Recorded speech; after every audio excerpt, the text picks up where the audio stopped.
നമസ്കാരം.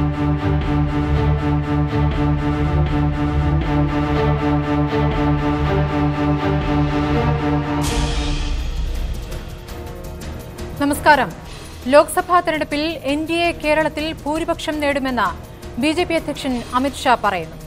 അതിന് ന്യൂനപക്ഷങ്ങളുടെ പിന്തുണ കൂടിയേ തീരുവെന്നും അമിത് ഷാ വ്യക്തമാക്കുന്നു. കേരളത്തിലെ നേതാക്കളോട് ഷായുടെ നിർദ്ദേശം ന്യൂനപക്ഷങ്ങൾക്കിടയിൽ ഇറങ്ങി പ്രവർത്തിക്കണം എന്നാണ്.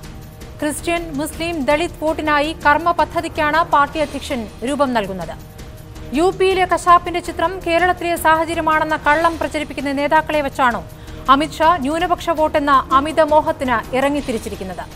കണ്ണൂരിൽ ബലിദാനികളുടെ എണ്ണം മരിച്ച രക്തസാക്ഷികളെക്കാൾ കൂടുതലാണെന്ന വികാരം കൊള്ളുന്ന അമിത് ഷാ ഇന്ന് മാതൃഭൂമി ന്യൂസിന്റെ ചോദ്യമുത്തരത്തിൽ പറഞ്ഞത് കണ്ണൂർ കൊലപാതകങ്ങളുടെ മുഴുവൻ ഉത്തരവാദിത്വവും പിണറായി വിജയൻ ഏറ്റെടുക്കണമെന്നാണ്. അങ്ങനെയെങ്കിൽ യോഗി ആദിത്യനാഥ് മുഖ്യമന്ത്രിയായ ശേഷം യു പിയിൽ നടന്ന 240 കൊലപാതകങ്ങളുടെയും 180 ബലാത്സംഗങ്ങളുടെയും ഉത്തരവാദിത്തം യോഗി ആദിത്യനാഥിനാണെന്ന് ഷാ സമ്മതിക്കണം. ഗുജറാത്ത് കലാപത്തിൽ ആയിരങ്ങൾ കൊല്ലപ്പെട്ടതിന്റെ ഉത്തരവാദിത്തം മോദിക്കാണെന്നും അമിത് ഷാ സമ്മതിക്കേണ്ടി വരും. എന്നിട്ട് പോരെ കണ്ണൂരിനെ ചൊല്ലിയുള്ള കണ്ണീർ? മെത്രാൻമാരെ കണ്ട് കൊടുക്കുന്ന ഉറപ്പുകളിൽ ക്രിസ്ത്യൻ മതവിഭാഗം മുഴുവൻ വീഴും എന്നാണ് കണക്കുകൂട്ടലെങ്കിൽ കേരളത്തിലെ ചരിത്രം അതല്ല എന്ന് ഓർമ്മിപ്പിക്കേണ്ടി വരും. അടുത്തത് മുസ്ലിം വിഭാഗമാണല്ലോ. ബീഫ് വിവാദത്തിൽ നിങ്ങൾ തന്നെ ഉണ്ടാക്കിയ മുസ്ലിം വിരുദ്ധത നിങ്ങളെങ്ങനെ വോട്ടാക്കും? ഗുജറാത്തിലെ പോലെ ഭയപ്പെടുത്തിയോ? ഏതായാലും പുതിയ കർമ്മ പദ്ധതി തയ്യാറാക്കുമ്പോൾ നിലവിലെ പദ്ധതി ഒരു വഴിക്കായി എന്നുകൂടിയാണോ അമിത് ഷാ ഉദ്ദേശിച്ചത്? നേരത്തെ കൂടെ കൂട്ടിയവർക്ക് നൽകിയ ഉറപ്പുകൾ എന്തായി? അത് പാഴ്വാക്കായി എന്നാണോ ഇന്നത്തെ വെള്ളാപ്പള്ളിയുടെ പ്രതികരണത്തിൽ നിന്നും മനസ്സിലാക്കേണ്ടത്? അമിത് ഷായെ കാണുന്നില്ല എന്നും കണ്ടിട്ട് പ്രത്യേകിച്ച് കാര്യമില്ല എന്നും വെള്ളാപ്പള്ളി പറയുമ്പോൾ ഇതുവരെ കണ്ട കാണലുകൾ തന്നെ മതിയായി എന്നാണ് അർത്ഥം. അപ്പോൾ നിയമസഭാ തെരഞ്ഞെടുപ്പിൽ 70+ നേടുമെന്ന വീരവാദം പോലെ ഇതും ചിരിച്ചു തള്ളണോ CPM-ഉം കോൺഗ്രസും?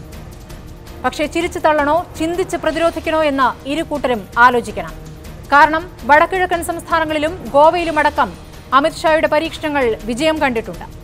കേരളത്തിലെ സാധ്യതകളും ദൗർബല്യങ്ങളും മനസ്സിലാക്കിയാണോ അമിത് ഷായുടെ കർമ്മ പദ്ധതി എന്ന സംശയം വരുമ്പോൾ സൂപ്പർ പ്രൈം ടൈം ചോദിക്കുന്ന 6 ചോദ്യങ്ങൾ ഇവയാണ്.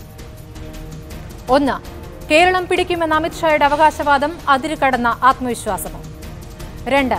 70+ പിടിക്കാൻ മുൻപ് വന്ന അമിത് ഷാ അടിയറവ് പറഞ്ഞിട്ടും പാഠം പഠിച്ചില്ലേ? 3. ന്യൂനപക്ഷ പിന്തുണ നേടാനായി മതമേലധ്യക്ഷന്മാരെ കണ്ടാൽ മതിയാകും. 4. ടോം ഉഴുന്നാലിന്റെ മോചനം അവസാന നിമിഷം ഉറപ്പാക്കി കേരളത്തിലിറങ്ങി കേന്ദ്രം കളിക്കും. 5. ബീഫ് നിരോധനം ഭീതിയിലാക്കിയ മുസ്ലിം വിഭാഗത്തോട് എന്തു പറഞ്ഞ് പിന്തുണ നേടും? 6.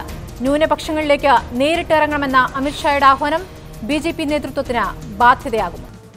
കോൺഗ്രസ് നേതാവ് പ്രൊഫസർ KV തോമസ്, BJP വക്താവ് JR പത്മകുമാർ, DYFI അഖിലേന്ത്യാ പ്രസിഡന്റ് മുഹമ്മദ് റിയാസ്, രാഷ്ട്രീയ നിരീക്ഷകൻ AM ഷിനാസ് എന്നിവരാണ് ചർച്ചയിൽ. ആദ്യം ഇടവേളയിലേക്ക്.